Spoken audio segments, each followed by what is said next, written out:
The Money Show. Personal Finance with Warren Ingram. Warren Ingram, of course, is a certified financial planner at Galileo Capital. Warren, good evening. So next week is National Wills Week, and I don't know why it is, but I'm always kind of aware of when National Wills Week is. The Law Society of South Africa does it, and you can actually get one free. And I think sometimes we forget, firstly, how simple, and secondly, how utterly vital a will can be. You're right, Stephen. It's one of those things where when I do a talk to an audience and I ask people by a show of hands to put up their hands if they've got a will, it's usually about half the audience. And that audience might well include lots of people who are parents. And for me, that's always astonishing, that parents, obviously there'll be an element of illiteracy or ignorance about the need for a will, but for people who know about wills and our parents, it's, this is the public service announcement. Guess what? You really, really, really need a will. I think there might be two things that come with this conversation. The one is, I think a lot of people think, well, I have nothing really to fight over, so it doesn't matter. And the second is that I want to talk about dying. And actually, both of those things aren't really true. You have to talk about dying, and actually most people do have something that people will fight over if you don't sort it out beforehand. Yeah. So let's talk about the dying thing. It's true. It's a psychological phenomenon. We don't want to think about it, and we don't we don't think about our mortality all the time. I hope we don't. We're too busy with the business of living. But it is the one thing we all have in common. One day we're all not going to be here, and so we've had so many unfortunate examples for all of us that, if you just keep thinking about the pandemic and all the accidents that happen all around us, it's going to happen. And there is a decent chance that it happens in a way that you have no time to plan and no time to prepare. So, let's kind of just for a little while think that it's one thing we can have, and put in place, and then hopefully it's not required for many decades to come. But maybe to your point around people who say, well, hang on, I don't have stuff, it doesn't matter. The thing is, when you've got anything, any possession, and you're over the age of 16 or 18, and you die without a will. What's happening is that the mess gets left behind. So someone has to kind of close your accounts. Nowadays we have social media accounts, and you might have bank accounts, and all of that stuff requires paperwork, and it requires someone to have the authority to approach banks or the big institutions to say, unfortunately, this person has died. And if you've not given anyone that power and that authority to do that, all that happens is you just leave behind a mess. And can you imagine trying to explain, for example, to SABC about your TV license that actually, I'm sorry, that person's not alive anymore. Those are tough things to deal with. So you do need a will, even if you don't have tens or hundreds or millions in assets. You just need to be able to do it for good order. And then, if you have children, you absolutely need a will, because who's the designated authorized person that's allowed to take responsibility for your children? You can't just leave that up to the ether, because you might just be leaving everybody, including your kids, in a heck of a mess. Okay, so the case to have a will is obviously there. The primary function, I suppose, about a will is that it distributes your possessions according to what you want after you've left us. Yeah. So we need to have in writing a document, and in this day and age, it seems strange and archaic, but it's the reality. It needs to be a physical document, and it needs to be in writing and signed, and quite a few little legal requirements. But it's there to tell the world what should happen to your possessions, to your stuff, in the event of your death.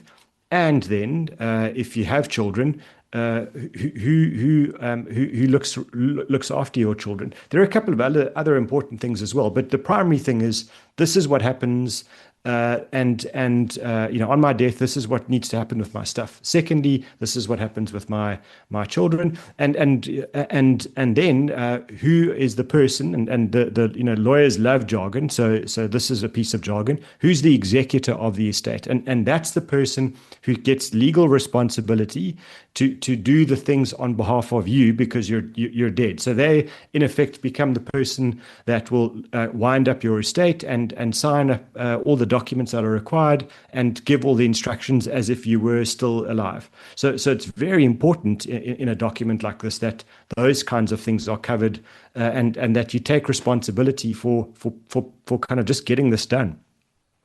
011-883-0702, 021-446-0567. Your questions for Warren Ingram about wills, voice notes as well on 072-702-1702. Warren, I think there's another perception about being an executor that actually you need to know a lawyer, or if you don't have one in the family or someone you trust who's a lawyer, actually you really can't find an executor. How technical is it? Do you really need to have a mate who's a lawyer?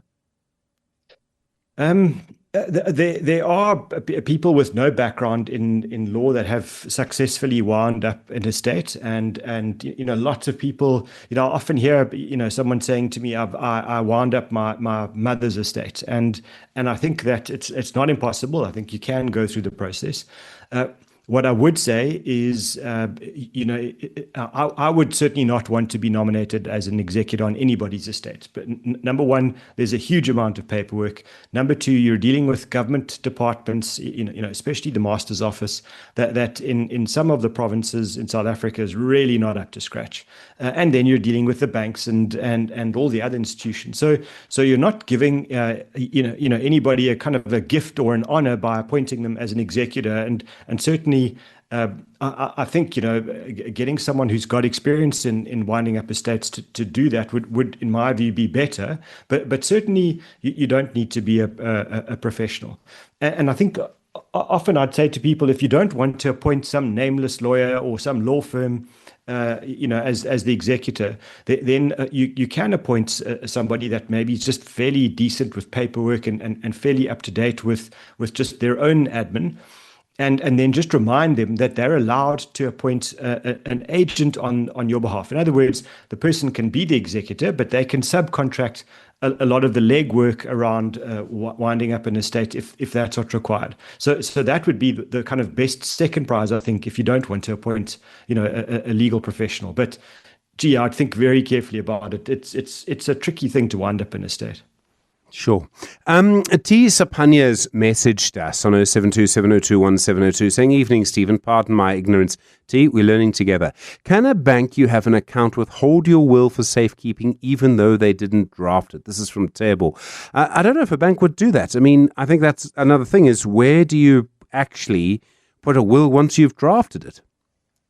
So I mean, the answer is that they could, but hold your will on your behalf. But I think you're right, Stephen, that they won't do it unless they are the executor as well. So it's not, they won't have a commercial interest in holding a will where they're not the executor. So my suggestion always with this is make sure that when you draft a will, you get two proper copies of the will done at once. So you can keep one in a place in your house where you make sure that you tell people that you trust who are not in your household, and I'll explain why now. But so that's one. You tell people, in XYZ drawer in this bedroom is kind of where my will is with all the other pieces of paper that you need to know.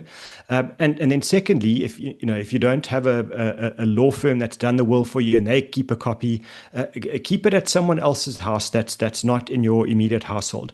And the reason for that's very simple is, if something happens to your house, let's say you and your family die in a fire, everything's burnt in that house, including some of the people who might have known about where the will is. So making sure that your will is in a different place. So one copy is in a different place and one is in your house is fine. Otherwise, if you do appoint a law firm, they can keep a copy on your behalf. James from Simonstown says, it must be remembered wills are ephemeral. 5 minutes after a will has been witnessed and signed, their testator, the person I presume who's made the will, can simply renounce the document and sign a totally new will with new witnesses. An attorney may not know they're holding a sort of redundant will. I mean, this is the stuff of American and now Mexican soap operas and telenovelas. But James is right. Legally, I mean, I could write a will now and tear it all up, or not even tear it all up, and then just go home and write another one. It's a good point, and I'm not sure if that's a critique or not, but to me that's a benefit, because life does change, and certainly people that you appointed as beneficiaries, so people who you want to leave some money to, if their lives change or they're not around anymore and you want to update your will, one of the things that you write in a will is this is the kind of current valid will, and all previous wills are now null and void, and so. He's 100% right. But the thing I like about this flexibility is that it's not a contract where, if you've got a will stored with a company in Joburg and you move to Durban, you don't have to notify that company. You can just simply draft a new will and make sure that that this is the new and current one. So I think it is quite flexible. But the point is right. There could be 5 or 6 copies of your wills if you haven't torn them up and had them shredded and told the people that that previous law firms or whatever that they could be around. But the most recent one, the one that's most current in terms of date, will be the one that will then be your valid will. Okay. Before we move on, and there are quite a few questions coming in, but I do need to do this. What happens if you die without a will? Technically, I mean, where does it go? It goes to government, the problem. So no. Fortunately, we don't donate all our stuff to government. If we die. Sorry, I meant the problem, but yes, yeah. So there is a law it's called the Intestate Succession Act, and it governs what will happen. But just very kind of summarily, it will be up to a bunch of government officials and then executors appointed by them to determine how your possessions are going to be transferred to your beneficiaries. And remember here that you might have got divorced and have a new life partner, and if your will is old or you don't have a will, the government officials might not know about your life partner, and they might decide to leave some of the assets to your ex-spouse, because your ex-spouse is going to be responsible for the children, and you might have had a plan to leave all the assets to your children, with another responsible adult taking account of the money and looking after your children financially. So you can end up in a situation where your possessions get allocated to people that you wouldn't have wanted to benefit, and potentially that your children end up being looked after by someone that you certainly wouldn't have wanted to take responsibility. So what you're leaving behind is just one enormous mess. And I mean, it's a reminder really of how you actually need to sort of take care of things yourself. All right, we've got more questions about wills. We're going to hear them in just a moment. First, we also have a question. In fact, we've got a voice note or two. Let's hear the voice notes. They've come through on 072 702 1702 about wills for Warren Ingram this evening. Good evening, gentlemen. Number one, where do I get the will? Do we have something drafted on the internet, we download and we write it? Or is there a specific place where we have to go to get the will? The second question, how does a parent choose an executor? What steps must be followed to choose the executor? Thank you. All right, thank you for that. We'll have an answer for you from Warren in just a moment. 10 minutes to 8, Personal Finance on The Money Show. The Money Show. Personal Finance with Warren Ingram. Warren Ingram, of course, is a certified financial planner at Galileo Capital, and we had a couple of questions coming through on WhatsApp and a voice note. And the one question, we've spoken about an executor a little bit, but where can I get the will? Is there something on the internet that I could use, for example, Warren? And I think I've seen them lying around. You can actually get a sort of vaguely pre-drafted will.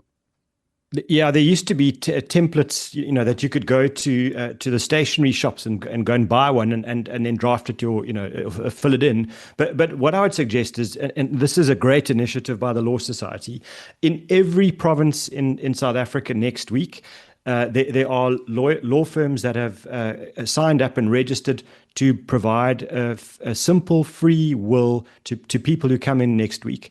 So if you go onto the Law Society's website and or just search LSSA National Wills Week, you'll see there's I'm looking at their website now, and there's a list of all the provinces, and then select the province and go and find a law firm in your area that will do the will for you. I think it's a great initiative because sometimes these wills can cost you sort of 500 to tens of thousands of rands. So if you have simple requirements, you can't go in there if you're a multimillionaire expecting a really complex will, but you can go there, and I think that for me would be a great initiative for people to take advantage of next week. So I just want to talk about the executor and maybe the guardian, Stephen, because that's easy to get confused.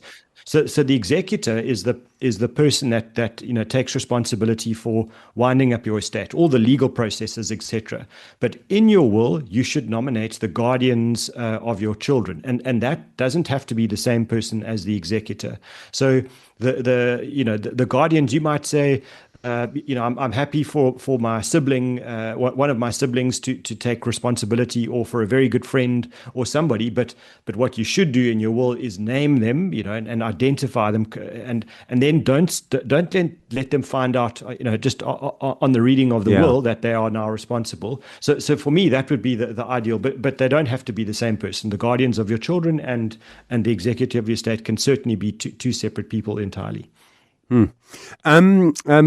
Some interesting messages coming through. Grunge says, what happens if I have a will I write myself without help from a lawyer and assign it to someone that I trust? Is that sufficient? Am I right? So long as it's witnessed, I think that might be right.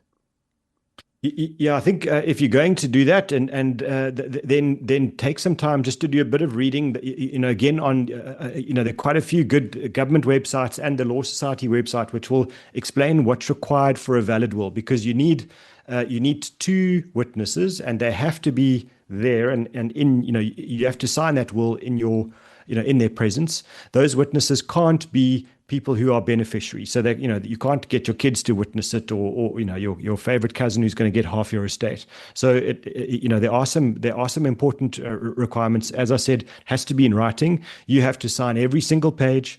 And it must be done. Your signature must be with. They talk about wet ink. In other words, it can't be an electronic signature. So do your homework properly if you're going to decide to do it yourself, and don't just trust the kind of the first source that you see, and certainly don't look at some sort of influencer's website and think that you've got all the answers there. We got so many questions actually on this tonight. So Lynn is asking, any advice regarding the situation of the only surviving child's overseas? I live on my own. Can this person be the executor of my affairs without having the power of attorney? They're unable to travel for some time. I imagine so long as you can get the signatures sorted out, in this day and age, that shouldn't be too difficult. It should still be fine. Yep, I think it's you can appoint that person to be the executor, and then what they could do is appoint an agent in South Africa to take care of most of the legwork that's required, and so that's certainly possible. But I mean, in a situation like that, just do the work with them as well, to say, well, here's a list of good sort of companies that you can appoint as an agent to help you as an executor. Okay, and then where was the question now? So interesting sort of feedback, if you like. Finley says things run smoothly with an attorney. Banks are full of red tape and impersonal. And Co says, based on my experience, people should name a family member or one of the beneficiaries as executor and specify in the will they should get a lawyer to work with that executor. Horrible experience with the bank as an executor. Obviously, everyone will have their own experience, but clearly banks not having an easy night tonight. Yeah, I think just to understand, I mean, you've got a bureaucracy on the one end, which is government and the master's office, and then you've got potentially the bureaucracy of a bank on the other end, and so two bureaucracies trying to kind of work together to wind up something which is usually quite complex, being your estate. So that is why I would say to people, I mean, I don't, I'm certainly not an executive, but I would always want to have someone that's experienced to get this done as fast as possible.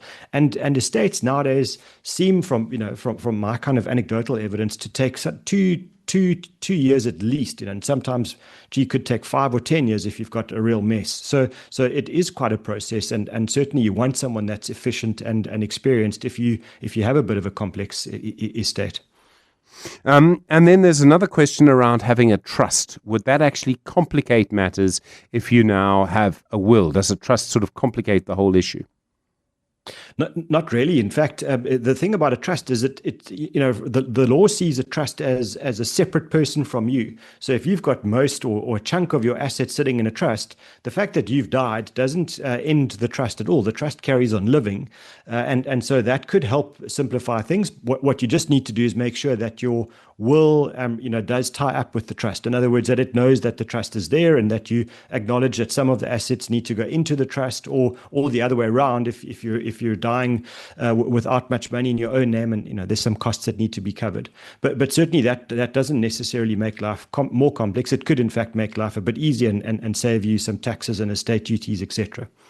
Warren Ingram, thanks so much. Co-founder of Galileo Capital. So many questions tonight on wills. National Wills Week next week. You can, through the Law Society, get your will done for free.